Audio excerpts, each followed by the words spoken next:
పై Iran మరొక భీకర దాడికి పాల్పడినట్టుగా తెలుస్తుంది.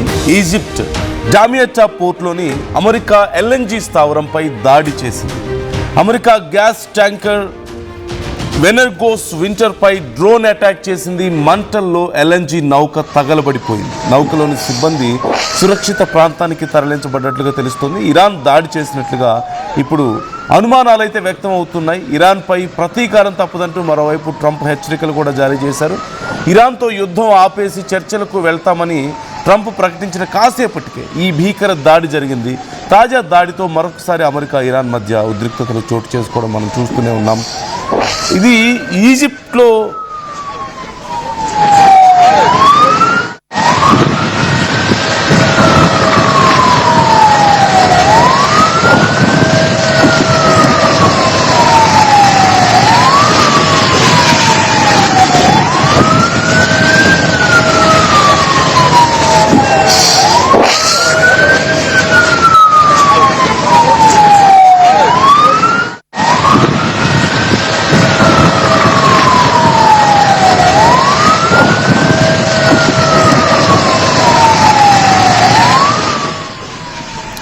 నిన్న జరిగినటువంటి ఘటనకు సంబంధించిన విజువల్స్ మీరు చూస్తున్నారు. అక్కడ వెంటనే ఆ నౌకల్ని దూరంగా తరలించడం మీకు కనిపిస్తుంది. ఇవి జనరల్గా సముద్రంలో ప్రయాణించేటువంటి వెజల్స్ కావు. ఒక చోట ఉండి లిక్విఫైడ్ గ్యాస్ని తిరిగి మళ్ళీ గ్యాస్ రూపంలోకి మార్చేటువంటి షిప్లుగా ఇవి పనిచేస్తూ ఉంటాయి. ఈజిప్ట్లోని డామియటా మధ్యధరా సముద్ర పోర్టులో అమెరికాకు చెందినటువంటి ఈ గ్యాస్ని నిల్వ చేసే నౌక మీద ఒక డ్రోన్ దాడి జరిగినట్లుగా అంతర్జాతీయ సముద్ర భద్రతా సంస్థలు ఇప్పటికే కన్ఫర్మ్ చేశాయి. ఈ ఘటన ఇప్పుడు మధ్యప్రాచ్య ఉద్రిక్తతలని ఒక రకంగా చెప్పాలంటే మరింత తీవ్ర స్థాయికి తీసుకెళ్లే అవకాశం కనిపిస్తుంది. ఈ దాడికి గురైనటువంటి నౌకని ఎనర్గోస్ వింటర్ అని పిలుస్తూ ఉంటారు. అయితే ఇది ఒక floating storage and regasification unit, FSRU అంటారు. అంటే ఒక మామూలుగా ఎల్ఎన్జీ మనం విని ఉంటాం కదా, ఈ ఎల్ఎన్జీని అంటే ఎల్ఎన్జీని నిల్వ చేసి దాన్ని మళ్ళీ తిరిగి గ్యాస్ ఫామ్లోకి మార్చేటువంటి ఒక ప్రాసెస్ ఇక్కడ జరుగుతూ ఉంటుంది. గ్యాస్ని లిక్విఫైడ్ చేస్తారు, లిక్విడ్ రూపంలో స్టోర్ చేసి ఉంచుతారు, అక్కడికి తరలిస్తారు ఆ షిప్ దగ్గరికి. ఆ షిప్లో మళ్ళీ దాన్ని గ్యాస్ ఫామ్లోకి మార్చి, ఎందుకంటే గ్యాస్ ఫామ్లో స్టోర్ చేయడానికి ఎక్కువ స్పేస్ అవసరం అవుతుంది. గ్యాస్ని లిక్విఫైడ్ చేసినట్లయితే తక్కువ స్పేస్లో ఎక్కువ గ్యాస్ని స్టోర్ చేసుకోవడానికి అవకాశం ఉంటుంది. కాబట్టి ఇన్ఫ్యాక్ట్ ట్రాన్స్పోర్టేషన్కి ఈజీగా ఉంటుంది. సో ఈ లిక్విఫైడ్ గ్యాస్ని తిరిగి మళ్ళీ గ్యాస్ రూపంలోకి మార్చి రిక్వైర్డ్ ఆ కనెక్షన్స్కి వాళ్ళు పంపిస్తూ ఉంటారు, ఆ పైప్ లైన్స్కి సప్లై చేస్తూ ఉంటారు. ఏ కంట్రీకి అవసరం అవుతుందో, ఏ ప్రాంతానికి అవసరం అవుతుందో అక్కడ. సో ఈ షిప్స్ అమెరికాకి సంబంధించినవి. ఇవి అన్నిటిలాగా సముద్రాల్లో తిరిగి గ్యాస్ని ఒక చోటు నుంచి ఒక చోటుకి పంపించేవి కాదు. సో ఒక పర్టికులర్ ప్లేస్లో ఈ షిప్స్ని ఉంచుతారు.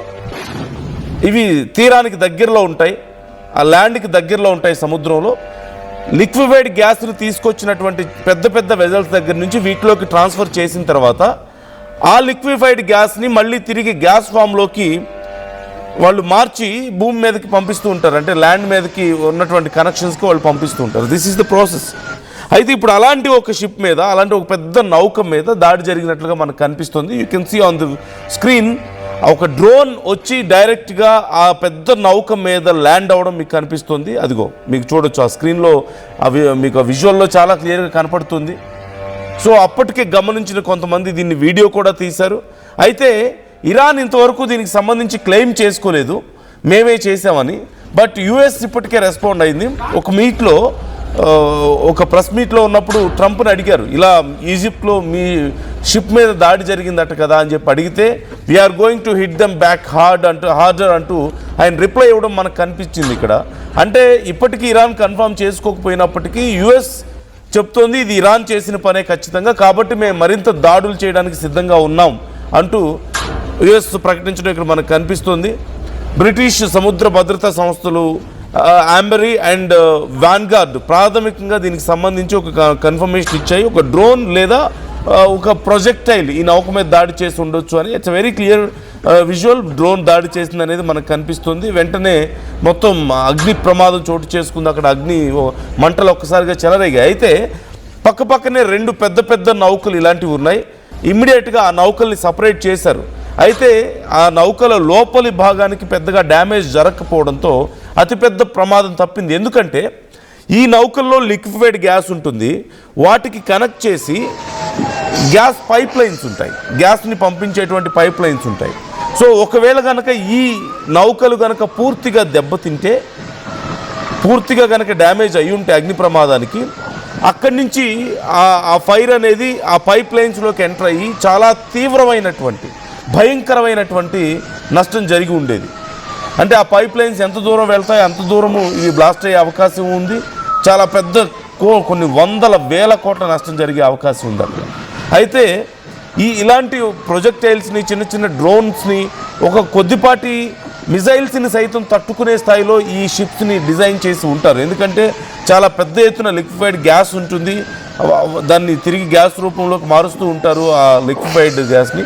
సో ఆ సమయంలో ఎలాంటి అగ్ని ప్రమాదం జరిగినా అది షిప్ మొత్తం వ్యాపించకుండా ఉండేలా ఒకవేళ బయట నుంచి దాడులు జరుగుతాయి. ఎందుకంటే సముద్రాల్లో తిరుగుతూ ఉంటాయి కాబట్టి, ప్రయాణం చేస్తూ ఉంటాయి కాబట్టి, ఒకవేళ పైరట్స్ లాంటి వాళ్ళు దాడులు చేసినా, హస్తగతం చేసుకోవాలని ప్రయత్నించినా అటాక్స్ నుంచి ఈజీగా తనని తాను రక్షించుకోవడానికి ఈ షిప్ని డిజైన్ చేశారు. అంటే ఒక లిమిటెడ్ స్పేస్ వరకు మాత్రమే ఈ దాడులు కాన్సన్ట్రేట్ అవుతాయి, పక్కకి స్ప్రెడ్ అవ్వకుండా ఉండడానికి అవకాశం ఉంటుంది. సో ఖచ్చితంగా దానివల్ల ఇది ఇప్పుడు సేవ్ అయిందని చెప్పొచ్చు. ప్రాణ నష్టం అయితే ఇప్పటివరకు లేదు అంటూ తెలుస్తుంది. అలాగే గాయపడ్డ వాళ్ళు కూడా లేరు. ఈజిప్ట్ అగ్నిమాపక సిబ్బంది అక్కడికి చేరుకొని వెంటనే మంటలను అదుపు చేశారు. నష్టం ఎంత జరిగింది, ఏ స్థాయిలో ఆస్తి నష్టం జరిగింది అనేది కన్ఫర్మ్ చేయాల్సి ఉంది. ఈజిప్ట్ పెట్రోలియం మంత్రిత్వ శాఖ పోర్టులో అగ్ని ప్రమాదం జరిగిన విషయాన్ని ఇప్పటికే ఈజిప్ట్ కూడా కన్ఫర్మ్ చేసింది. అయితే ఇది ఎవరు చేశారు అనే దానికి సంబంధించి ఈజిప్ట్ ఇంకా కన్ఫర్మ్ చేయలేదు. అండ్ దీనికి బాధ్యులు ఎవరు అనేది కూడా ఇప్పటికీ కన్ఫర్మ్ అవ్వాల్సి ఉంది. ఏ సంస్థ కూడా ఇప్పటికీ దీనికి సంబంధించి, ఏ దేశం కానీ ఏ సంస్థ కానీ మేమే చేసామని ప్రకటించుకోలేదు. అమెరికా, ఇరాన్, ఇజ్రాయెల్ అండ్ ఇప్పుడు ఈ మొత్తం గొడవ జరుగుతున్న సమయంలో అమెరికాకి సంబంధించిన, ఎందుకంటే సాధారణంగా అమెరికా షిప్పుల మీద దాడి చేసే ధైర్యం ఏ దేశం కూడా చేయదు. పరిస్థితులు ఎంత క్రిటికల్గా ఉంటాయో మనకు తెలిసిందే ఒకవేళ అలా చేస్తే. అలాంటిది ఖచ్చితంగా ఇప్పుడున్న పరిస్థితుల్లో, అందులోనూ ఈజిప్ట్లో అమెరికాకి సంబంధించిన ఒక పెద్ద నౌక మీద దాడి జరిగింది. అందులోనూ వాళ్ళ గ్యాస్ అండ్ ఆయిల్కి సంబంధించిన నెట్వర్క్స్ మీద దాడి చేసింది అంటే ఖచ్చితంగా అది ఇరాన్ పనే అయి ఉంటుందనే అనుమానాలు ఇప్పుడు బలపడుతున్నాయి. అండ్ ఇరాన్ ఇప్పటివరకు కన్ఫర్మ్ చేయలేదు. బట్ యుఎస్ మాత్రం, ట్రంప్ మాత్రం మేము ఖచ్చితంగా చాలా బలమైన దాడులు చేస్తాం, ప్రతి దాడులు చేస్తాం అంటూ ప్రకటించడం ఇక్కడ మనకు కనిపిస్తుంది. సో ఇప్పుడు ఈ అంశం మరింత తీవ్రం అవబోతుంది. ఓ పక్క చర్చలకు మరొకసారి సిద్ధం అవుదాం అనుకుంటున్న సమయంలో Iran never confirm about discussions, about talks. ఎప్పుడు కూడా మేము సిద్ధంగా లేవు అని చెప్తూ వస్తుంది. మాకైతే ఏ సంబంధం లేదు ఆ చర్చలకి, ఆ టాక్స్కి సంబంధించి అని చెప్తుంది. బట్ ఈ యుఎస్ మాత్రం కొంత మరొకసారి వెనక్కి తగ్గాలని ప్రయత్నిస్తున్న ఈ సమయంలో యుఎస్కి సంబంధించిన యుఎస్ షిప్ మీద ఇంత పెద్ద దాడి జరగడం మరొకసారి తీవ్ర ఉద్రిక్తతలకు కారణమయ్యే అవకాశం కనిపిస్తోంది. అండ్ మరిన్ని దాడులు ఇప్పటికే యుఎస్, ఇజ్రాయెల్, ఇరాన్ మీద చాలా తీవ్రమైనటువంటి దాడులకు పాల్పడుతూ ఉన్నారు. ఈ నేపథ్యంలో ఇప్పుడు యుఎస్కి సంబంధించిన నౌక మీద దాడి జరగడం అంటే మరిన్ని దాడులకు ప్రోత్సహించినట్లే అవుతుంది. ఇరాన్లో ఉన్నటువంటి చాలా లక్ష్యాలను ఇప్పటికే ఎయిర్ ఫోర్స్ అటాక్స్తో యుఎస్ మొత్తం కొలాప్స్ చేస్తూ వస్తుంది. అమెరికా, సౌదీ అరేబియా కలిసి ఇరాన్ మద్దతున్నటువంటి ఇరాక్ మిలీషియా స్థావరాల మీద కూడా ఇప్పుడు దాడులు చేస్తున్నటువంటి పరిస్థితి కనపడుతుంది. సో మొత్తం మీద ఈ లాస్ట్ 3 డేస్లో కూడా చాలా తీవ్రమైనటువంటి దాడులు చేస్తూ వచ్చింది యుఎస్ ఇరాన్ మీద. అలాగే వాళ్ళ ప్రాక్సీ గ్రూప్స్ మీద కూడా దాడులు చేయడం మనకు కనిపిస్తుంది. ఈ నేపథ్యంలో మరిన్ని దాడులకు ఇది కారణమయ్యే అవకాశం కనిపిస్తుంది. ఇరాన్ ఇప్పటికే అమెరికా స్థావరాల మీద, సైనిక స్థావరాల మీద చాలా తీవ్రమైనటువంటి దాడులకు పాల్పడడం మనం చూస్తూనే ఉన్నాం. మరోవైపు యుఎస్, ఇజ్రాయెల్ కూడా అదే స్థాయిలో దాడులు చేస్తున్నటువంటి సందర్భం మనకు కనిపిస్తుంది. ఈ పరిస్థితుల్లో ఏం జరగబోతుంది నెక్స్ట్ అంటే మరింత పెద్ద ఎత్తున దాడులు జరగడానికి అవకాశం కనిపిస్తుంది. ఇప్పటికే ట్రంప్ హెచ్చరిక జారీ చేశారు. మరింత ప్రతి దాడులు ఉంటాయి, మరింత తీవ్రమైనటువంటి దాడులు ఉంటాయని కూడా చెప్పడం మనం చూడొచ్చు. మరొకసారి ఆ విజువల్స్ నేను మీకు చూపిస్తాను. ఈ ఇన్సిడెంట్కి సంబంధించి ఇప్పటికే యుఎస్ కన్ఫర్మ్ చేసింది, బట్ ఇరాన్ మాత్రం కన్ఫర్మ్ చేయాల్సి ఉన్న సందర్భం మనకు కనిపిస్తుంది. సో మీ అభిప్రాయం ఏంటి ఈ అంశానికి సంబంధించి? మీ అభిప్రాయాలను కూడా కామెంట్ చేయొచ్చు, మాతో షేర్ చేసుకోవచ్చు. We're going to hitting them very hard అంటూ అమెరికా ఒక ప్రకటన చేసింది. ట్రంప్ చేసినటువంటి ప్రకటన ఇక్కడ మనకు కనిపిస్తుంది. మీరు కూడా మీ అభిప్రాయాలను కామెంట్ చేయండి. ఏం జరిగే అవకాశం ఉంది ఇప్పుడు?